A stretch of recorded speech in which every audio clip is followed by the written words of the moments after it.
So we get between 3 and 4 months of wintertime here in Cincinnati, typically from November to March. We are in Ohio in the Midwest, so unlike some of the much more northern states like New York, Minnesota, maybe Michigan, we probably don't get as severe winter as those areas. But it can get kind of rough at times here in Cincy, so if you're thinking about moving to Cincinnati, Ohio, you probably want to be prepared for what you may experience here in the winter. In this video, I'm going to go over exactly what you should expect in the wintertime living in Cincinnati, Ohio. Let's get into it right now.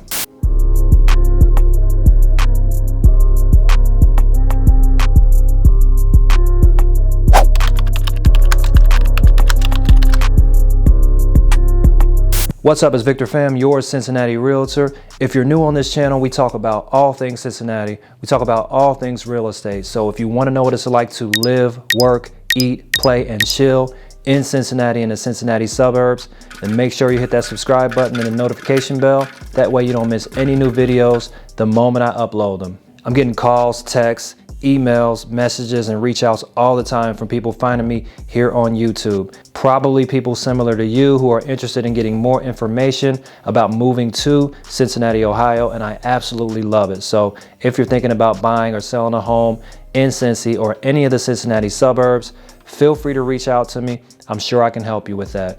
And remember, when it comes to houses in Cincinnati, you can always call Vic. The worst recorded winter storm and probably the most memorable for Cincinnati residents was the blizzard of 1978. It was recorded that most of the city areas received about 14 inches of snow, but people further out in the suburbs saw as much as a few feet of snow. But the accumulation of snow itself was not the most deadly part about the storm, but it was more so the sub-zero temperatures and the ice that was far more devastating. Tonight's forecast, a freeze is coming. Roads were basically impossible to travel, and the temperature with the wind chill reached as low as 60 degrees below zero. A glare, hard ice, and very soft drifting snow. Let me show you what it looks like, because you shouldn't come out here and find out for yourself. A hammer. This is a road here, but you can't find the concrete. More than 70 people were said to have died from the storm, and it is definitely one of the most infamous stories in Cincinnati lore. Now, that is not a regular thing here in Cincinnati, so don't freak out, especially if you're coming from somewhere with a much warmer climate. For the most part, our average temperatures are pretty mild in the wintertime, typically in the 30s. Although we do get frequent days where it can get down into the teens, sometimes in the single digits, but it's rare. The really extreme winter storms and crazy temperatures like 1978, they don't happen every year. We actually just had a decent winter storm right before Christmas with some of the coldest temperatures we've seen, I think they said in like 10 years. Got down to about 0 degrees, and I think it was like -15 or -20 with the wind chill. And it was some pretty rough ice accumulation on the roads as well. But then 2 days later, as it got up into the 30s and 40s, and the snow and ice started to melt. So when the weather does happen, it typically doesn't stay that way for a long time. Generally, warmer temperatures will follow and clear the roads up pretty fast. I like to think of Cincinnati as the bipolar city when it comes to weather. I mean, you never know what you're gonna get.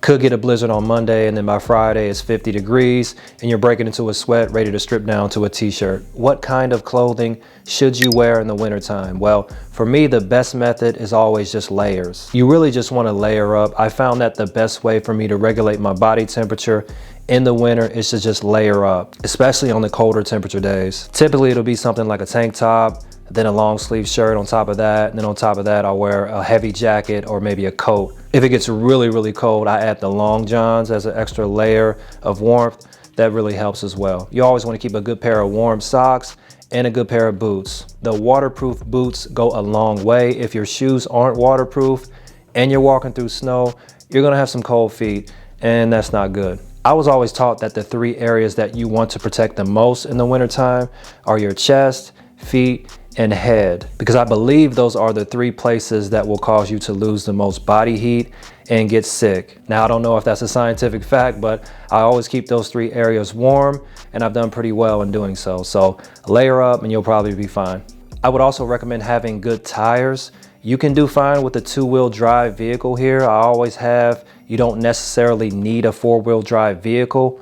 Although having a 4-wheel drive vehicle or an all-wheel drive vehicle will put you at a huge advantage when the roads do get bad. But the biggest thing is just good tires. If your tires are bad during the summer, just remember the weather really starts to break into wintertime right around Thanksgiving. So get those new tires before then. If not, you try to make it through the winter on bad tires, you're probably going to struggle trying to get through any snow or ice or end up with your car stuck somewhere.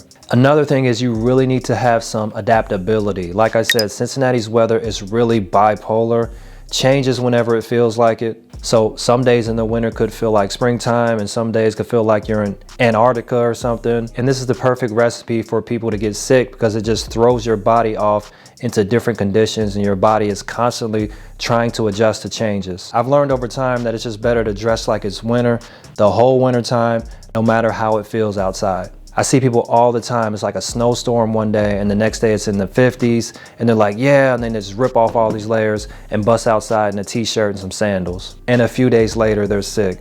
I've experienced it, trust me, I know. Don't be fooled by the warm temperatures in the winter. It can go right back to cold just like that and your body will have to adjust all over again. My advice is just to dress like it's wintertime all winter long.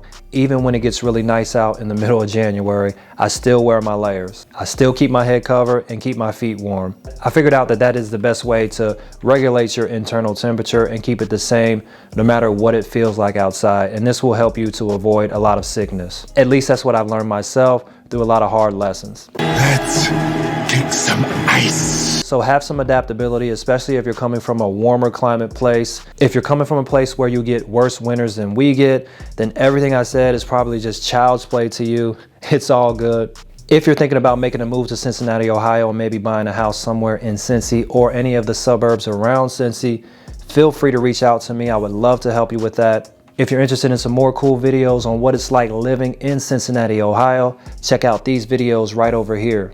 I will see you in the next video, and remember, when it comes to houses in Cincinnati, you can always call Vic.